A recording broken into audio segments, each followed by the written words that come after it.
Hello to the chicos and the chicas. Ladies and gents, welcome back to a series that I have been neglecting for a very long time, which is Inside My Head, or we can call it the Beating People with Principle Chess. But I don't like that because it indicates that I always win, which I certainly don't. So let's just go with whichever it's going to be more suitable. And luckily for me now, I get to showcase my Slav repertoire, which is, by the way, being released tomorrow compared to the timing of the recording. If I release this as a YouTube video, it will actually be, by the time it gets aired, the course will be out too. So, yeah. Oh, he's playing my repertoire. So this is what I recommend in my beginner's d4, d5 repertoire. So, yeah, here we go. I wish I remembered what I recommended myself against this. This is the Geller Gambit. B4 is a no bueno plan here because black gets some insane. White gets some insane initiative. So we are going to go with the bishop b7 plan here. And in my course, I recommend he b3. So I'm not sure if he's following my course or if he's following his own agenda. We're going to see very soon. The idea behind bishop b7 is to prepare for an eventual a6 c5 break. So let's see how we go. My opponent is 18. Yeah, bishop f4 looks like a clumsy move.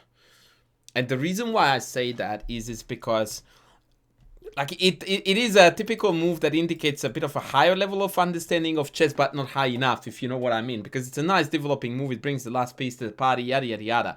The problem with this move is that more often than not, in this structure, white ends up playing e5. And that almost always is responded by knight d5. At which point you do not want to take, straightening my structure, but you want to jump to e4. However, having the bishop on f4 means that e5 is absolutely out of the equation.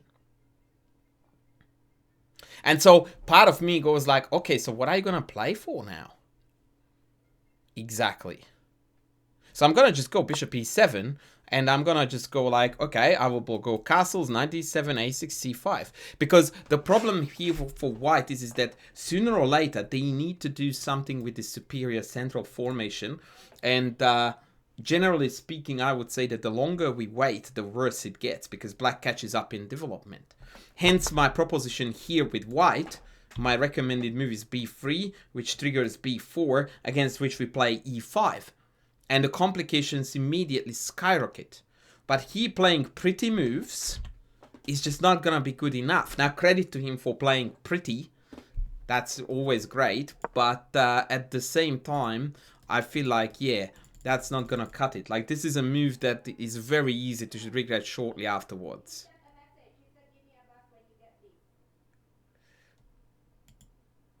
So yeah, I don't know even what I would expect, whether it would be queen c2 or queen d2, a3. Okay, a3 cuts out b4, but again, this is typically a move that is not matching the opening. So when you are playing a certain opening, you are aware of what you're doing and what the plans are behind the opening, right? So white here is playing the Geller Gambit. We sack the pawn for a great center. Generally speaking, we want to do something with that. You don't play a gambit, most of the times at least. And, you know, you just casually develop your pieces and you go like, okay, we can have a fun middle game later on. Like, you really need to be in charge of the events. And here, it just feels to me that white is just trying to tick all the boxes, develop, and we'll take it from there. And there is no take it from there because I finished my development, more or less, and I will very soon be ready to strike with c5. Maybe queen b6 looks like a natural move. Yeah, let's do that. Queen b6 generally is a good idea in this setup in the sense that it defends the bishop. Should there be an adversary on the diagonal, it defends the b5 pawn, so I don't need to waste a move on a6 to play c5. And if they drop back to e3, then I will drop back to c7. And then again, after a6, c5, I'm quite happy. Last but not least, if I were to play his c5 after d5 takes, I would be able to sufficiently, or I feel like the extra added control of the d6 square is also handy. Although I can't quite go in for the blockade because take knight b5 is still on, but we'll cross that bridge when we get there. Overall, yeah. So there is no question in this type of position to which the correct answer is king h1. And you should never, ever settle for a move like that, because what that tells me is that I don't know what to do. And if you don't know what to do, then sit there and figure it out. And if you go like, but even in 10 minutes I won't be able to figure it out, fine, lose on time. But spend 10 minutes on trying to figure out the right way to go, because this is just like, I don't know, whatever. And that just is not gonna fly, right? It's like your house is on fire and you go like, well, we might as well have a coffee then, right? It's like, no, that's not gonna cut it. You need to figure out how to put the fire out. And if you can't, it's fine, but at least you tried. Well, it's not really fine, so the analogy is slightly false, but you get the point. You can't just go like, coffee will do.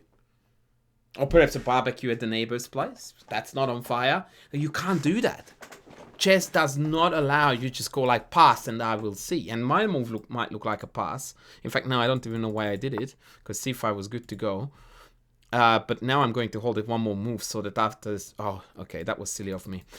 Yeah, I got too excited about my analogies. I forgot that now I could play c5 because after d5 take I had the blockade. So yeah, a6... may have been necessary. Rookie certainly wasn't, but now finally we played a move that I have been singing about for ages. And if anything, you will find that in this setup, king h1 is hurting white, because in some cases when this diagonal blasts open, f2 will be quite vulnerable.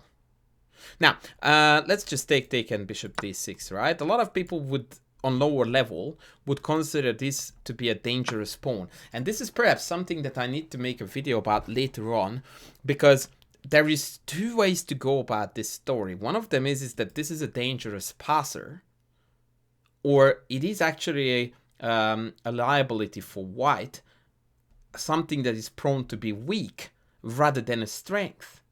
And it's almost never a bit of both. And here, since I right away blockade it, it's very crystal clear that this is a problem for white. Right? They already need to dedicate 2 pieces to its defense, of which, by the way, one is kickable right away. On top of that, it's firmly blockaded. There is virtually zero chance that white can eliminate the blockade, which yet again reinforces that this is not a strength, it's a problem. And it also happens to be on a square that is matching the color of the other bishop, so that bishop will find it difficult to find a good diagonal. Also note that since the rook is glued to the defense of this pawn, one plan for me later down the track could be to trade into this rook and conquer the e-file, because this guy has to mind this pawn, or watch it, or back it, or whatever. Now, still, of course, the position requires a lot of, you know, care and dedication and precision and all of the above. But overall, I'm a pawn to the good, and there's not a lot that can hurt me. I like the fact that he's trying to transition pieces to the king's side. That's what he should be doing. b4 knight a4 looks a little bit sketchy because c4 hangs. I would like to make this bishop commit to something. I didn't want to allow this queen to come over, especially because that would have, by the way, released the blockade. So that was not happening. And as much as the queen is the worst blockader in the history of the game, I don't mind the queen on d6 for the time being, because it's not kickable. Exactly because we traded dark square bishops already. And getting a knight to e4 is a dream. And even if they did accomplish that, by then we would trade so much down that kicking the blockader out is not going to accomplish enough. And in fact, we are closer and closer and closer to what I want, which is an endgame, because I am up a pawn. So, yeah, if they dodge the trade, I'm going to kick the bishop will go, and then I will start trading big time. Sometimes it's a lot easier than what it might look at first sight.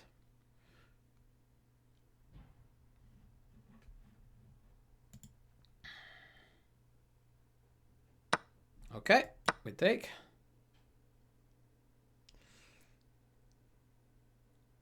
If knight g5, I reckon I can take, and maybe take this. I'm a bit reluctant to engage with that because the awkward pin on the d file and the way too many loose pieces just give me all kinds of red flags after rook d1. I would have to recalculate that.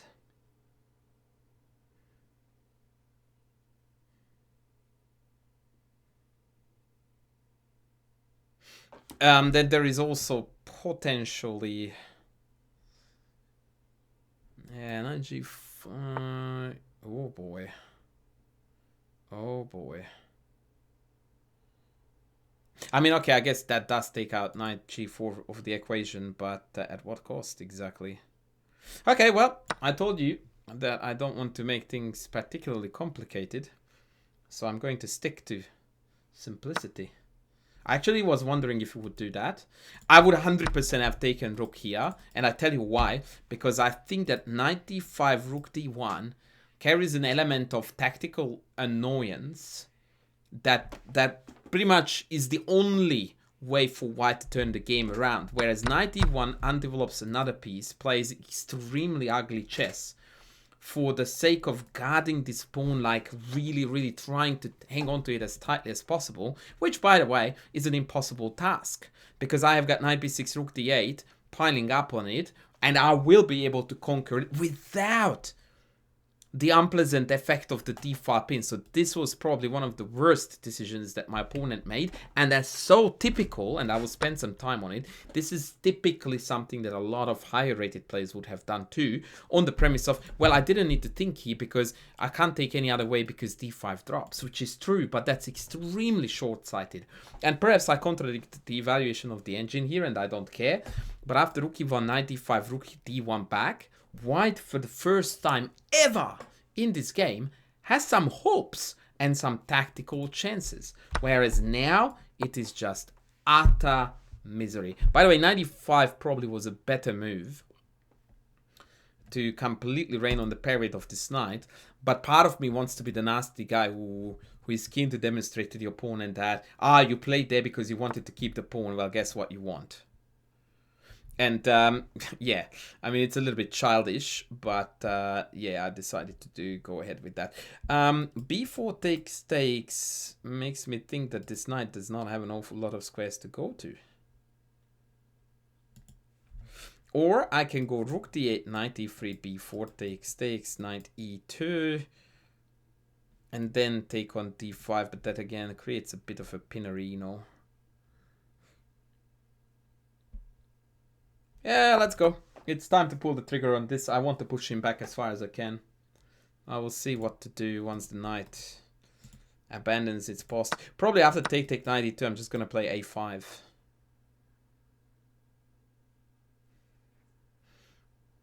And you see that the 3 versus 1 is already taking shape very clearly, whilst he's trying to madly hang on to a pawn that is just destined to die. So knight e2. Actually, knight e2 is a very curious point, because at that time I can take on d5 because queen b4 hangs the rook, and queen d5, knight d5 defends the pawn. But knight e2, queen d5, queen e1, however ugly it is, means that my queen is hanging and so is b4. And I don't want to give up the b4. This pawn, and again, this is probably something that a lot of people would misevaluate. If I traded this pawn for this, I would break down in tears. Because that would mean that I took a pawn that was destined to death forever, and I would lose the most important pawn out of the 3, because that creates 2 isolated pawns and makes my conversion against b2 extremely difficult. So I much rather, after knight e2, they play a5, securing and cementing b4 in, and continue watching his misery trying to pile up on the defense of the d5 pawn. And by the way, my win condition is not necessarily to win the d5 pawn. It is one of my win conditions, but not the only one by any means. I'm going to pretend it is that and play rook d8 because it's very annoying. Because now he wanted to play knight e3, but he can't because that hangs f4. And now he's again super nervous because d5 is hanging by 5 and only guarded by 3. So now again it comes to the fore that it was a completely futile effort to try to design white's play around defending the d5 pawn, which once again is proving itself. That's a move I really like, by the way. I'm not happy that he played that. That's a good move there.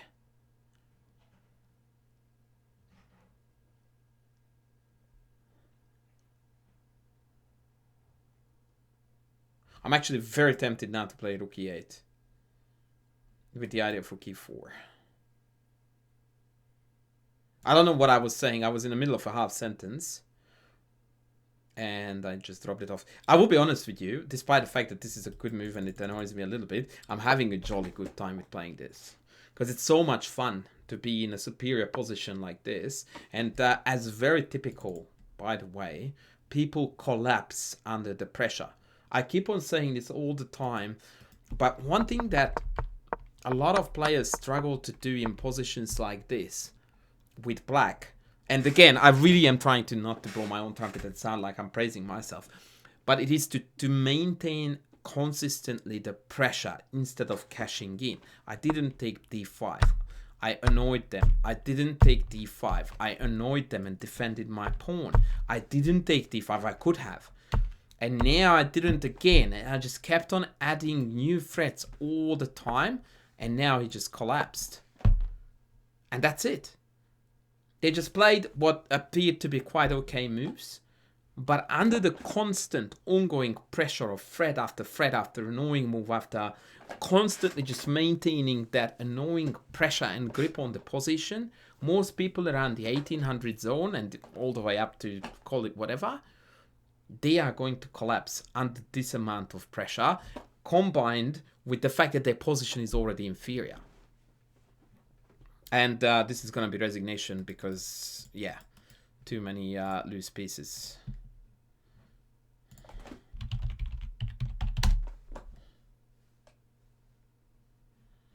Too many loose pieces will spoil the broth.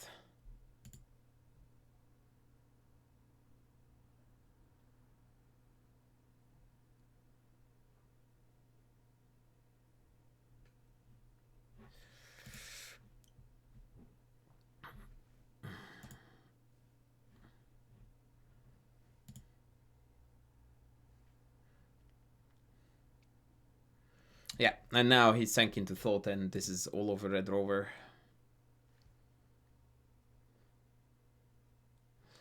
It is all over Red Rover.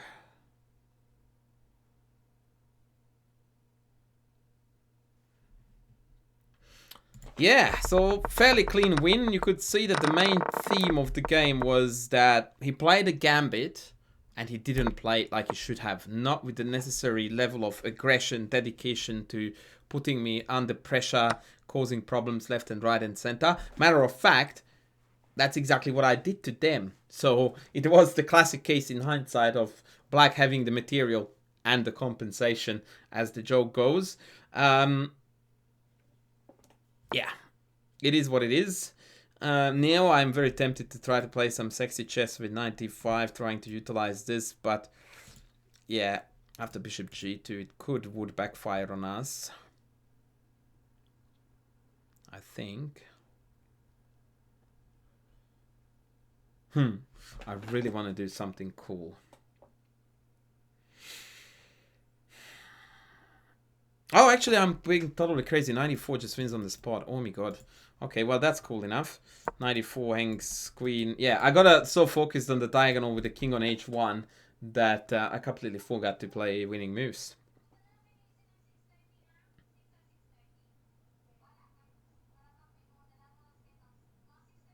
Now, did we miss knight c4? I mean, yes and no. Because, of course, the idea being that knight c4, then queen f4. If knight c4, knight d2, then they can d6. So never ever forget the fact that your opponent is also entitled to use tactics. It's not a one-way traffic. Now, knight c4 I can meet various ways. Probably the cleanest is knight c4, queen f4, gf4, knight f2, king g1, knight d1, bishop c4, and knight b2, picking off. Yeah, there we go. So what I was calculating there was knight takes, pawn takes, knight check, king here, knight takes, bishop takes knight, knight b2, and opponent resigns. Actually, no, they're going to play d6 there, hoping that the pawn can walk in. When after knight c4, d7 it would, but I'm just going to casually play king f8, and that's when they're going to resign. So let's see if I can see the future.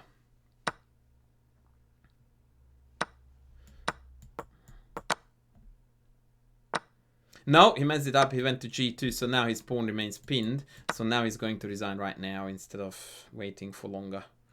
Had he gone to g1, he would have had that d6 trick, and after king f8 was resignation incoming. As is, yeah.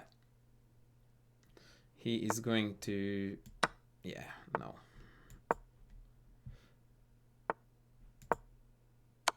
Okay, apparently the resign button is lost. No, he has found it. Right, so, very quick analysis, because I like to do that right after the game, just to clarify what was going on here. He played castles. It's still okay, but suboptimal in my view. And bishop f4 was definitely no bueno. Because, yeah, it was just a timid move. And things really, like, this is where I could tell that he was not sure what to do and how to go on with life, because bishop f4 was already a bit of a weird move. I explained the reasons behind the e5, or the connection with e5, knight d5, f4 hanging. Then a3 may look necessary because of... he's asking me where he made the mistakes. Because of b4 was pending. So in the long run it might be necessary, but he failed to put on the pressure. And yeah, king h1 was just miserable. And from here on out, I was very, very firmly in control. I will blitz through just to see if I missed any major wins. Yeah, knight b6, knight c2. Yeah, b4 was best according to the machine. Takes best. Yeah, the machine wants me to... No, a5 best. Okay, very good. Very good. I'm sure rook d8 was wrong, though. Yeah, it was. c3. What? Oh, man, c3, bc, 94. Oh, what a baboon I am. That's a beautiful tactic. And then regain the c3 pawn, and the pawns are walking in.